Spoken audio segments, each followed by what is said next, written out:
the Cube i7. It's my first Core M tablet and my first Core M tablet from China. This is seems to be quite a good tablet so far, but it's not perfect.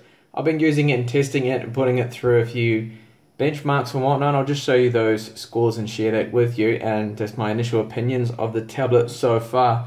So far, the build of it, I mean, it's really good. And this is probably one of the best screens I've seen, at least a 1080p screen I've seen on a Chinese tablet, because it's a laminated screen for probably the first time on all the tablets I've looked at, which is really good. It means there's no air gap in the screen, and it looks brilliant, and the brightness is really good. That's right down at the moment, and the camera's adjusting to the brightness, but it looks good. I mean, I think the sunlight visibility is going to be okay, but no tablet's good anyway out in the sunlight because you get a lot of reflection.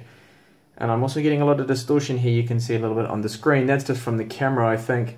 There is no actual flickering looking at it in person. It seems to be something to do with the recording of it. The refresh rate, it's running at 60 Hz. So I'll just show you a couple of options here within the Intel control panel. So you've got the 3D settings here. This is the HD 5300 graphics, which has 24 execution units versus the Bay Trail, which has only 4. So there's a big difference when it comes to graphics, and hopefully we'll show you a lot of that in gaming that's coming up. Videos, I'll be testing out a lot of games. So you've got different options here. I leave all of these on default. You've got balance mode, you can override the anti-aliasing if you wanted to do that. Multi-sampling, you can enable that. Application optimal mode. There's a custom resolution, which is normally disabled.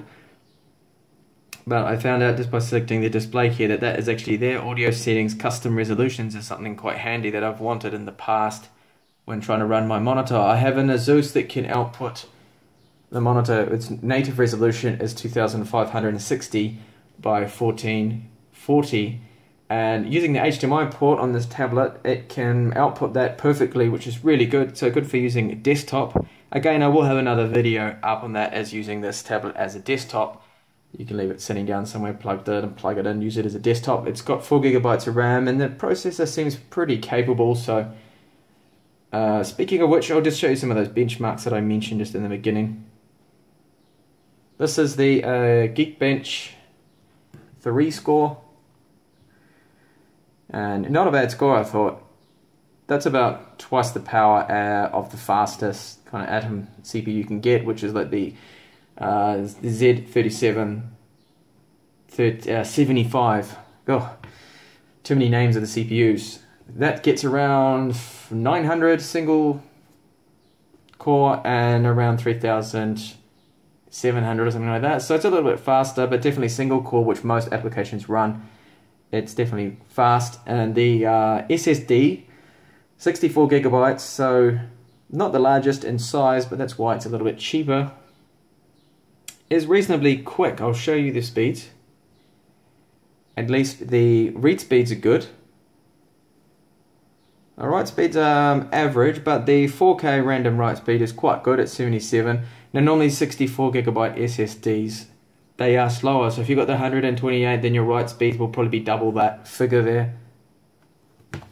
There is a technical explanation for that, but I'm not going to go into that. But yeah, those speeds are pretty good. You're getting around 400, maybe even up to 500 sequential read, which is good.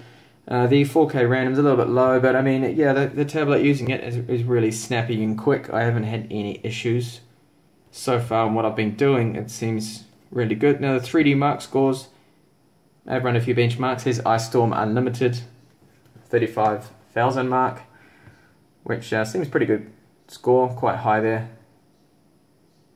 But it's not, of course, an Atom CPU. This is something a little bit different. And just show you some other benchmarks. What else I got? PC Mark 7 score. Where is that? I think I have that in the browser. Browser tab. No, I do not. I just have to paste the link in there for the PC Mark score, which will show you. I know that people are interested to compare that to other tablets to see just how good it is. And that is the wrong link. There we go, PC Mark.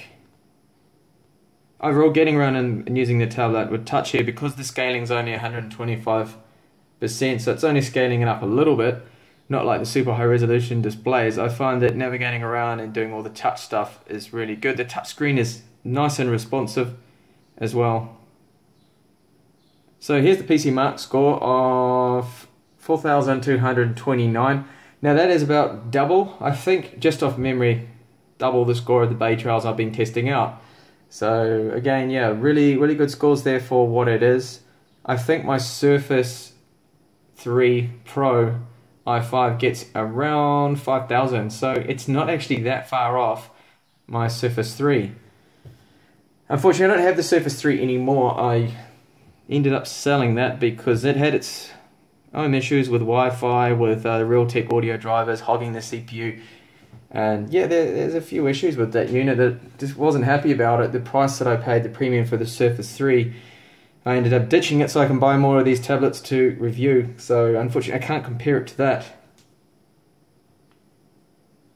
Now if I just have a look at a couple of images here that I normally show on these tablets, you can just have a look at the screen. Hopefully, I know there's a bit of a glare because I'm using a light at the moment to light up the tablet, but if we get the focus on it a little bit closer here, you can see, yeah, that the screen, for me, the view angles and everything is good. Like, the screen is basically like what you get from a Dell Venue 11 Pro, what you get from Acer, Asus. It's very similar now because now it's the laminated screen. They've finally got those laminated screens, as I mentioned. But yeah, the colors are really good. This photo is saturated anyway because it's with the Note 4 cameras like that, it takes really saturated, but it was a bright red. And the color accuracy and the blacks, I don't know if that's been picked up on the camera, but the black levels are really good on the screen. And again, I can see some of that flickering on my recording here, but trust me, in person it's not doing that. This is a 4K video clip, and yeah, the Core M has no trouble at all whatsoever playing that, skipping ahead. No slow down there. It's not like you have to wait when doing things like the Bay Trails. You don't really need to do that at all because there's no playing catch up. And a 2K trailer, just to show you here, these speakers, which is one of the complaints of the tablet, the speakers are not good. They are very quiet.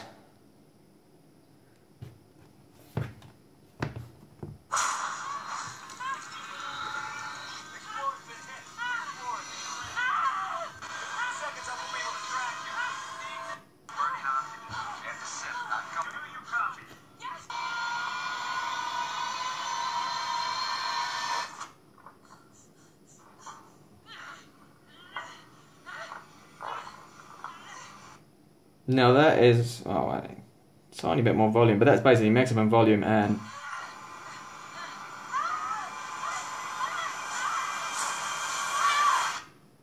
it's not that loud at all. But okay, they are stereo speakers. There's one on the left, one on the right here, and yeah, but just the quality of them, they don't really put out that much volume, and yeah, they're lacking there when it comes to it. It's a Realtek sound card, and it's not the same one they normally use in most of these tablets. I do have a 64GB micro SD card inserted, and it sits nice and flush in there, which is good. There's a micro SIM slot. Now the USB 3 port, which at the moment is another small problem. Well, kind of big actually. The USB 3 port is not running at USB 3 speeds, and I'm not really too sure why that is, but there's some problem. I think it needs a BIOS update or it's a driver issue. But they're not running in USB 3 speeds. I've used USB View, an application, to check them out, and it just says high speed. It's not saying super speed. So that's something that needs to be addressed with this tablet. So if you really need USB 3, hold off. At least this version, the 64GB version, doesn't have working USB 3 at the moment. Now, whether they went cheap on us with the 64GB version and decided to downgrade that to only USB 2, I don't know, but I don't think that's the case. I think there's some kind of driver issue or something hopefully Cube are going to fix. I've told my seller on AliExpress, so hopefully I'm going to hear something about that. It's a bit disappointing. What else can I say about the quality of the tablet? Yeah, it's good, it's solid, it's a heavy tablet. It weighs about 880 grams. And overall, yeah, I'm impressed with it, apart from that hiccup with the speaker volume. Well, that's, yeah, well, all tablets have crappy speaker volumes normally. Most of them do. Yeah, the hiccup with the USB 3 port, and it looks like on the dock those 2 ports there could also be USB 3. At the moment, the maximum speeds I'm getting out of the ports are around 40. It just maxes out at 40, like maximum USB 2 speeds. So running just at 40 megabits per second, megabytes per second, sorry. It's still, you know, that's not fast, but I have a an extreme USB 3 stick from SanDisk that can go up to 200 megabytes per second, but I can't get that speed, obviously because of that problem. One other little thing I never knew the tablet had is it actually has a little haptic feedback. I don't know if you can hear that. There's a little vibration noise. So there is a motor. I don't know if you can pick that up on the microphone. There's a motor just in this region here that is vibrating when you push the Windows home key, which is nice, a nice little addition. I never knew it had that, and they don't seem to advertise that, just like they never advertised that it was in fact it's a laminated display, and they didn't advertise this.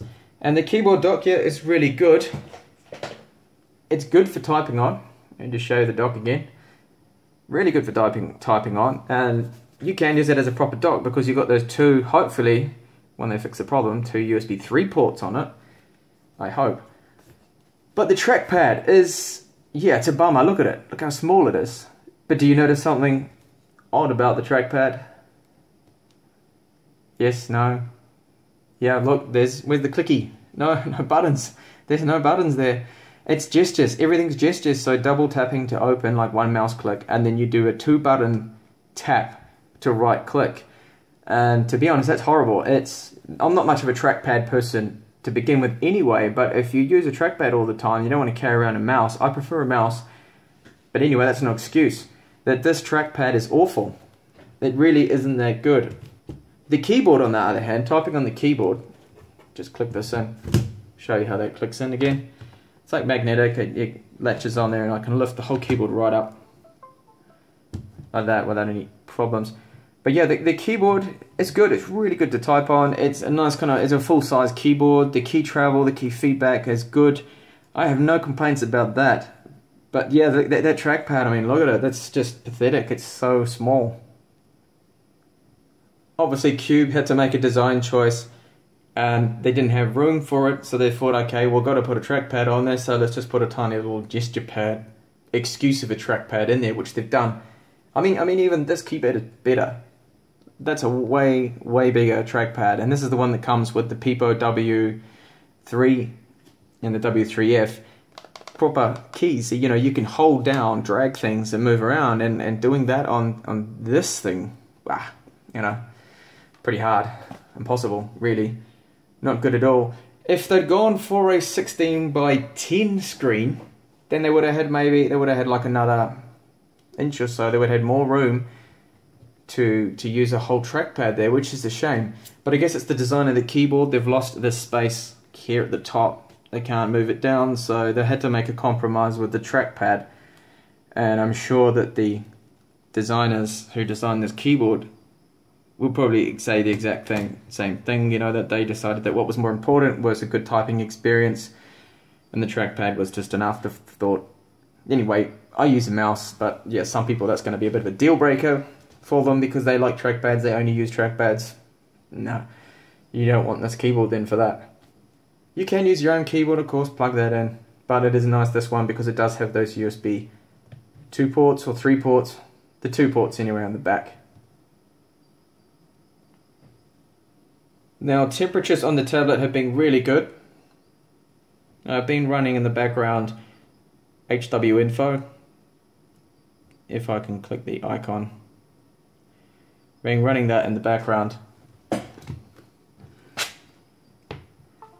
And it really seems to get over 60 something degrees, which is really good. Gets around about 63. So the cooling, the copper heatsink or whatever Cube are using which adds to the weight of the tablet. Seems to be working quite well because it's fanless, there's no fan in here, and makes no noise, which is great.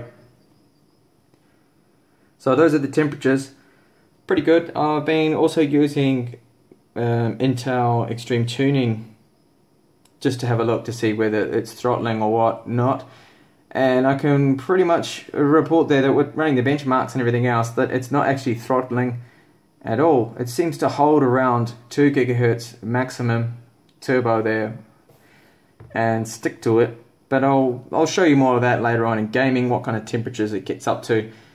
Doing a bit of gaming on it, it does get hot around this area here, so just behind the back of the tablet here, this area gets quite warm, so it's using the back of the metal case as a passive heatsink there as well to just to spread the heat around, which is probably helping keeping it around that temperature. So it's not like it's getting right up to 80 something degrees or anything.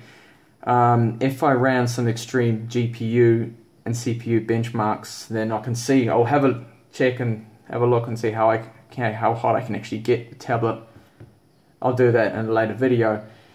So okay, that's pretty much all just going to show you in this video. I'm just installing a few games now, and that takes a while, just running it through. I'll do some more, definitely lots more videos will be up and coming of this tablet. Chrome works really great, works fast, it doesn't lag or bog down like it does sometimes. Well, if you open too many tabs, it bogs right down, especially on the Atom tablets.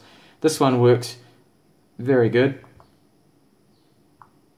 And yeah, the wireless has been good. Opening pages here really quick, and overall pretty good experience so far, just apart from those minor little complaints I mentioned before.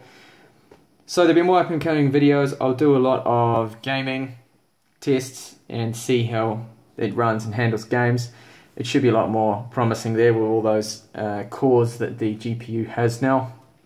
If you like this video, please do give me a like, and do subscribe if you're interested in seeing more videos of this tablet. Thank you for watching, and I'll hopefully catch you in my next video. Bye for now.